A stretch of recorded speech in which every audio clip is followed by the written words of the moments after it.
Hello and welcome back to the channel. इस edition में हम देखेंगे एक ऐसी कंपनी जो जो कि एक अफोर्डेबल रोबोटिक एंड ऑटोमेशन में इन्वॉल्व है। दिस ये जो कंपनी है, ये only company in robotic and automation space है जो स्टॉक मार्केट में लिस्टेड है। इस एडिशन में हम देखेंगे कंपनी का जर्नी कैसा रहा है, कंपनी का ओवरव्यू, जो वो सॉल्यूशंस प्रोवाइड करता है उसके बारे में थोड़ा समझेंगे।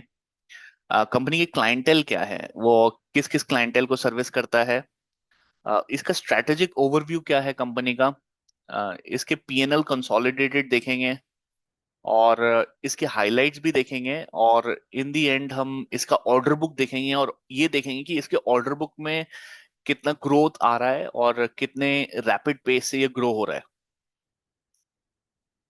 तो इस कंपनी को समझने के लिए हम गो थ्रू करेंगे अर्निंग्स प्रेजेंटेशन H1 FY 2025 का। तो ये जो कंपनी है, इसका जो जर्नी शुरू हुआ था वो शुरू हुआ था ग्लोबल सोर्सिंग कंपनी के नाम से स्टैब्लिश हुआ था 2005 में। 2007 में इसका जो प्लांट है पुणे का वो एक्सपैंड हुआ था। 2008 में इन्होंने in house design, manufacturing and robot programming में घुसे थे। 2010 तक they established global sourcing and they got merged. इनका जो सेल्स एंड सर्विस ऑफिस है वो फरीदाबाद नॉर्थ इंडिया में है। 2014 में इनका मैन्युफैक्चरिंग फैसिलिटी एक ओपन हुआ वाटकी पुणे में, और इन्होंने एक सेल्स ऑफिस खोला मुंबई में। इनका फिर सेल्स ऑफिस 2016 में एक्सपैंड होके शंघाई चाइना में भी इन्होंने खोला। और इन 2017 में इनका एक सेल्स ऑफिस ब्राजील में खुला। और ये जो कंपनी लिस्ट हुई है वो 2018 में लिस्ट हुई है। और 2021 में इसका जो सब्सिडरी कंपनी है ARAPL रास private limited in India and ARAPL रास इंटरनेशनल LLC यूएसए में एस्टेब्लिश हुई, और यूएस के ऑपरेशंस में एक्सपैंड हुई विथ 4 न्यू रोबोट्स लॉन्च्ड। तो ये इनका जर्नी रहा है। इनके हम अगर कंपनी का ओवरव्यू देखें तो ARAPL जो है ये फर्स्ट रोबोटिक कंपनी है जो इंडिया में लिस्ट हुई है।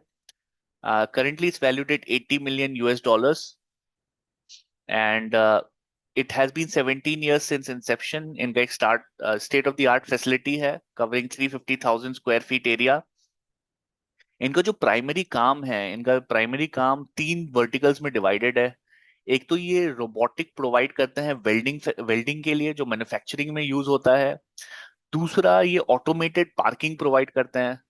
अगर आप इंडिया में भी काफी अर्बन एरियाज में अगर आप देखेंगे तो एक मल्टी लेवल पार्किंग का ट्रेंड शुरू हो गया है, because it's getting very crowded. So there will be some space which will be allocated to multi level parking.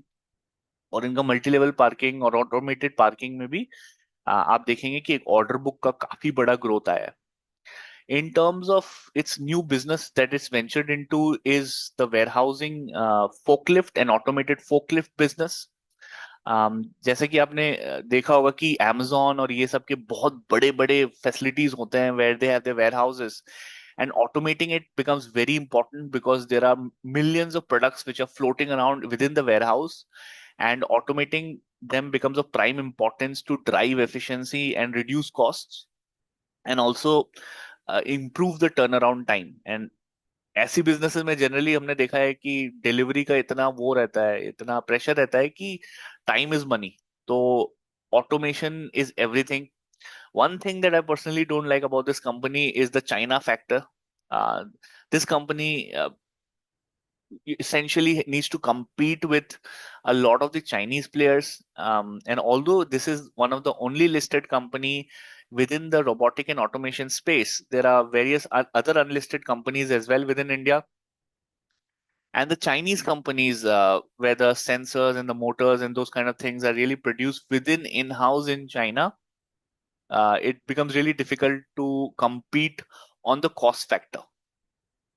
But जो इस कंपनी, द रीजन वाई ये कंपनी मुझे दिखी was क्योंकि मैं विजय केडिया के इन्वेस्टमेंट्स गो थ्रू कर रहा था, और उसमें से ये एक कंपनी थी जो उन्होंने जिसके बारे में वो बुलिश हैं और जिसमें इनका इन्वेस्टमेंट है। तो इनका जो ग्रोथ ट्रेजेक्टरी है ये मिनिमम 30% रहा है पिछले पिछले 2 सालों से। कुछ कुछ बिजनेस वर्टिकल्स ये अगले 3 साल में डबल करने का गाइडेंस दिया है इन्होंने, जो कि 26% CAGR का रेट बनता है। They are targeting continued growth target in current year, they are expanding into USA. और यूएसए में ये कहते हैं कि जो ऑटोमेटेड फोकलिफ्ट है, that is $300 billion US industry. So it'll be pretty interesting to see how they establish themselves. I think for them सबसे बड़ा फैक्टर यही रहेगा कि इनका कॉस्ट कैसे रिड्यूस करें, क्योंकि all these machinery and everything, I think बहुत सारे सोशल मीडिया पे भी आते रहते हैं वो 6 आर्म रोबोटिक एक्सेस कैसे इंडिया से कस्टमर्स जाते हैं China and they want to procure that. तो China essentially is really the hub of all these things, and it'll be interesting to watch how this company competes, tries to lower costs, derive more efficiency, and get into even newer fields. तो अभी जो है company का market cap 431 crore पे है, और इसका जो ऑर्डर बुक हम देखेंगे सब्सिक्वेंट स्लाइड्स में, वो इसके मार्केट कैप से 3 से 4 गुना ज्यादा है। तो यहाँ पे अगर आप देखेंगे रेवेन्यू और एबिटा इनका स्टैंड अलोन, तो ये अभी लैक्स में इन्होंने मेंशन किया हुआ है। और ये जो एबिटा मार्जिन है, जिसको हम स्टार्टअप टर्मिनोलॉजी में कहते हैं बर्निंग बर्निंग बिजनेस। तो FY 22, FY 23 एंड FY 24 में जो एबिटा है वो पॉजिटिव था, but H1 FY 25 and H1 FY 24 में एबिटा आपको नेगेटिव दिखेगा। In terms of revenue, 414 crores of business in H1 FY 25 and H1 FY 24 of 426 crore of business। ये इनका स्टैंड अलोन था। एंड कंसोलिडेटेड भी एबिटा आप देखेंगे -21.7, 439 करोड़ का बिजनेस इन्होंने H1 FY 25 में किया है, और H1 FY 24 में 428 करोड़ का बिजनेस किया है। और हाँ, तो ये है इनके 3 इसेंशियल सॉल्यूशंस। इस सॉल्यूशंस में आप देखेंगे कि ऑटोमेटेड रोबोटिक वेल्डिंग, जो कि जिसका एप्लीकेशन और इनके मार्क्यू क्लाइंटेल में भी हम देखेंगे कि ऑलमोस्ट हर बिजनेस में जो मैन्युफैक्चरिंग है, और if India manufacturing space is to take off, this company should benefit. Although इसका जो फुटप्रिंट बन रहा है वो footprint across Europe and US भी ये लोग एक्सपैंड कर रहे हैं। आपने इनकी जर्नी में भी देखा कि इनका सेल्स ऑफिस ब्राजील में भी है, चाइना में भी है। तो I think they are not solely focused on India. They are also expanding into other countries and have the sales office and their presence across Brazil and China as well. और यहाँ पे इनका जो एक सोल्यूशन है वो है automatic robotic welding. तो इन इसका मेन काम है कि वेल्डिंग प्रोसेस को ऑटोमेट कर देता है, एक्यूरेसी इंक्रीज कर देता है, वेस्टेज रिड्यूस कर देता है, सेफ्टी एनहांस कर देता है। These benefits make the robotic welding process a popular alternative to manual metal joining. So, essentially replacing humans, reducing costs, improving efficiency, increasing safety। और चाइना में भी जो पिक्चर्स या वीडियोस निकल के आते हैं सोशल मीडिया में, उसमें ये दिखता है कि there is this concept of a dark factory, जिसमें फैक्ट्री के इलेक्ट्रिसिटी भी नहीं चल रही होती है, या जो लाइट्स हैं वो भी नहीं चल रही होती हैं, और वो फैक्ट्री फिर भी फुल्ली ऑपरेटेड है because of the robotic automation जो चाइना की फैक्ट्री करती है। तो एक तरीके से वो अंधेरे में काम करके ये मशीन सारे आउटपुट निकाल रही है, आपका इलेक्ट्रिसिटी का खर्चा नहीं है, आपका वन टाइम डिप्लॉयमेंट है, आपने वो कर दिया और पूरे प्रोसेस को ऑटोमेट कर दिया, तो आपका मैन्युफैक्चरिंग एक डार्क फैक्ट्री से निकलता जाएगा। तो this is going to be the future. It is already happening in China, and this will pick up. Currently, the company is at a very nascent stage, but yeah, it comes with the good and the bad. So I think as an investor, ये कोई stock recommendation नहीं है मेरी तरफ से। I'm not a SEBI registered analyst, and this is just purely for educational purposes. आप इसको अपना इंडिपेंडेंट रिसर्च कीजिए। मेरा काम है कि एक तरीके से इसको आइडेंटिफाई और आपके सामने लाना, एक तरीके से डिस्कस करना कि इसका क्या पोटेंशियल हो सकता है। कोई रिकमेंडेशन नहीं है, और करेंटली मैं खुद इसमें इन्वेस्टेड नहीं हूँ। I am just trying to understand what this company entails. ये रोबोटिक मल्टी लेवल पार्किंग आप देखेंगे, ये मैंने काफी जगहों पे देखा है इंडिया में, और ये काफी बढ़िया सोल्यूशन है पार्किंग से रिलेटेड। फॉर छोटा amount for a token amount of parking you get to, मतलब 5 लेवल का पार्किंग आप एक बहुत ही छोटे स्पेस में एनेबल कर सकते हैं, जो कि आई थिंक इंडिया में तो बहुत रिक्वायर्ड है। तो क्योंकि पार्किंग अगर कहीं भी जाओ, कोई मार्केट जाओ, तो पार्किंग एक बहुत बड़ा इशू है, और this can be a very good solution. बस इसके लिए वही है कि एक ज्यादा ज्यादा लैंड एलोकेट करके जो म्यूनिसिपल कॉर्पोरेशन हैं इसको डिप्लॉय किया जा सकता है। तो ये एक रोबोटिक मल्टी लेवल पार्किंग इनका एक प्रोडक्ट है। और वेयरहाउस ऑटोमेशन, जहाँ पे रोबोटिक एजेंट्स जो है, जो इन्होंने बनाए हैं, वो एक यूनिक ऑपरेटिंग सिस्टम बनाते हैं design for robots led fulfilment. तो मार्क्यू क्लाइंट्स की बात करें तो क्योंकि इनका वेल्डिंग बिजनेस काफी उसका एप्लीकेशन अक्रॉस इंडस्ट्री एप्लीकेबल है, तो आप देखेंगे कि रियल्टी कंपनीज भी हैं, ऑटोमेशन, ये ऑटोमोबाइल कंपनीज भी हैं, और गुड मिक्स ऑफ बिजनेसेस हैं जो इसमें इन्वॉल्व है। जीएम जो यूएस की कंपनी है वो भी है इसमें, वॉल्वो जो स्वीडन की कंपनी है, और वॉल्वो आइशर जो इंडिया में जो टाई अप है जिनका, इनके साथ भी ये काम करती है। तो काफी क्लाइंटेल इसका, अच्छा खासा क्लाइंटेल है इस कंपनी का। इनका अगर स्ट्रेटेजिक ओवरव्यू समझें तो ये जो दो बिजनेस हैं, A R A P L रैस और A R A P L रैस यूएसए, ये दोनों इनके वेयरहाउसिंग के बिजनेसेस हैं।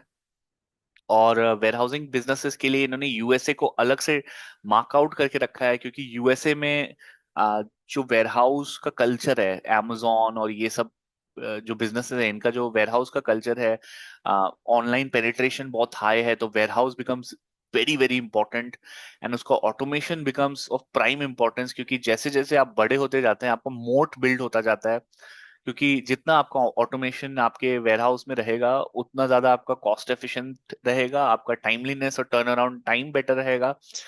तो यूएसए इनका एक अलग से एक डिवीजन है, और ये जो डिवीजन है उसके लिए उन्होंने 15 million US A series round में इनको फंडिंग मिली है। यूरोप में इन्होंने सेल्स एक्टिविटी शुरू कर दिया, और माइक्रो फैक्ट्री भी दिसंबर 2024 में स्टार्ट कर दिया। वेल्डिंग ऑटोमेशन में ये कह रहे हैं कि एक new type of robot capable for low volume production, ये उनका स्ट्रेटजी है निकालने का। और न्यू कस्टमर एक्विजिशन इन ईवी, तो electric vehicle is also one thing which is has a Tailwind, and adoption अभी currently इंडिया में is not at a very high rate, but as the infrastructure keeps getting built and as the cars become better and cheaper, I think it'll be about time where there'll be a mass adoption.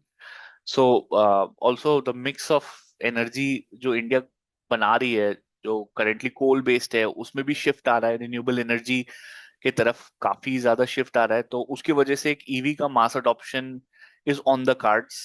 अब whether it takes 5 years और 10 years, I am no one to say, but जैसे मुझे trend लग रहा है, मुझे लगता है कि EV they will be a mass adoption. In terms of automated car parking, तो वो ये कह रहे हैं कि they are adding few machines in house to improve capacities, और ये इस सेगमेंट में ये लोग अपना रेवेन्यू 3 गुना से डबल करेंगे, तो 26% CAGR का ग्रोथ इनका नेक्स्ट 3 years में रहेगा। इनका पीएनएल हम सीधा कंसोलिडेटेड देखेंगे, तो जो कंसोलिडेटेड पीएनएल है उसमें दिखेगा कि 439 करोड़ का इनका बिजनेस था, और प्रॉफिट आफ्टर टैक्स अभी 122 करोड़ का लॉस पे है, क्योंकि एवर एक्सपैंडिंग बिजनेस है। और इनका जो नेटवर्थ है क्लोज टू 1000 करोड़ का इनका नेटवर्थ है। और पिछले साल के हाफ ईयर में 428 करोड़ का बिजनेस किया था, तो एक बहुत बड़ा जंप नहीं देखने को मिला है।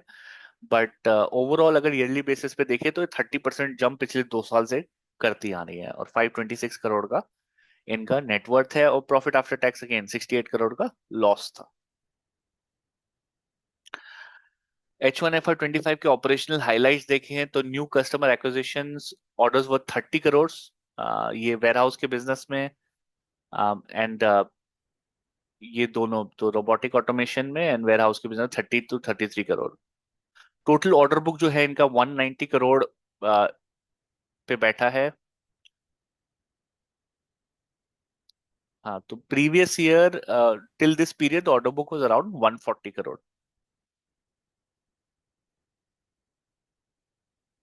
तो यहाँ पे आप देखेंगे कि they launch 3 autonomous battery operated forklifts in US.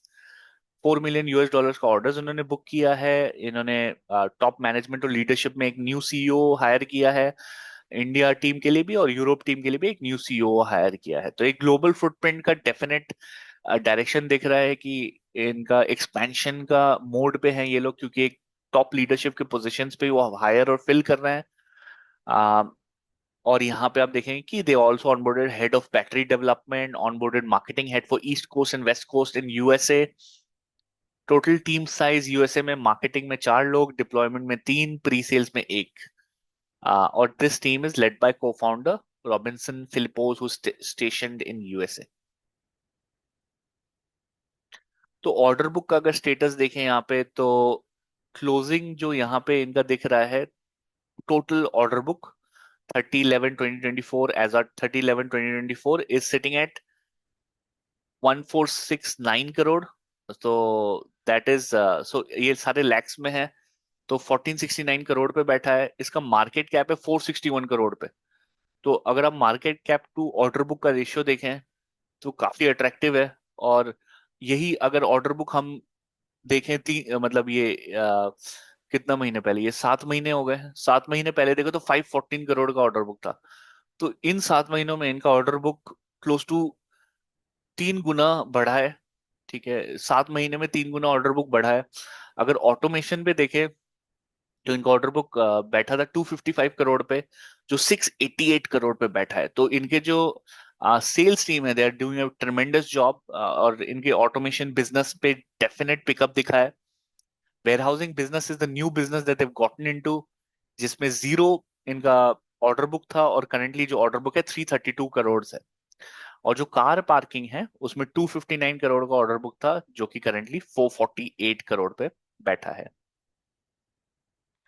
तो quickly what will do is will also go through इसका मार्केट कैप है। तो मार्केट कैप आप देखेंगे 431 करोड़ पे है।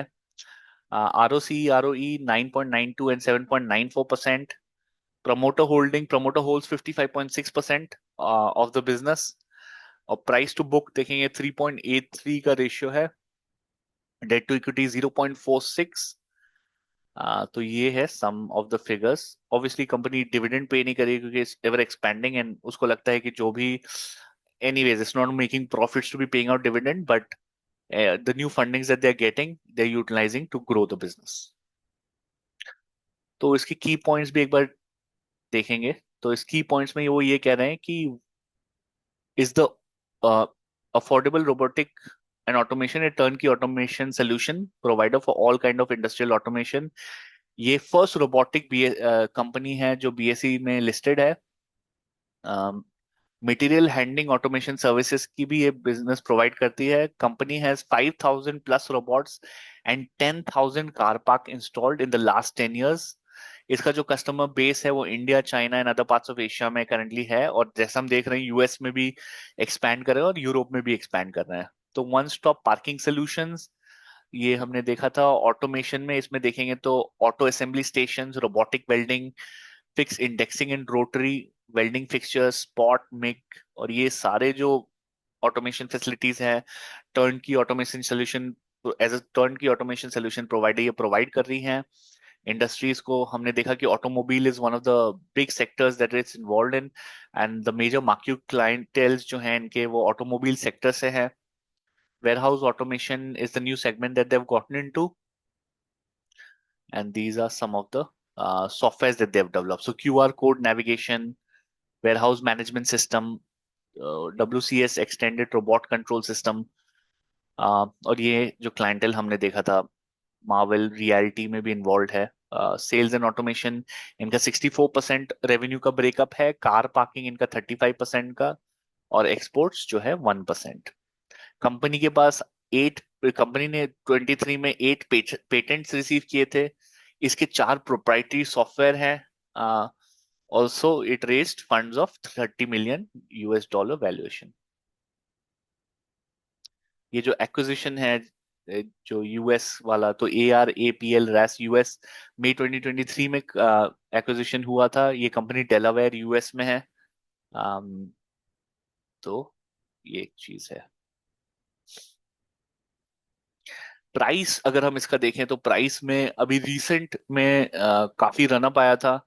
तो प्राइस ऑलमोस्ट 800 टच कर गया था इन सितंबर ऑफ 2023।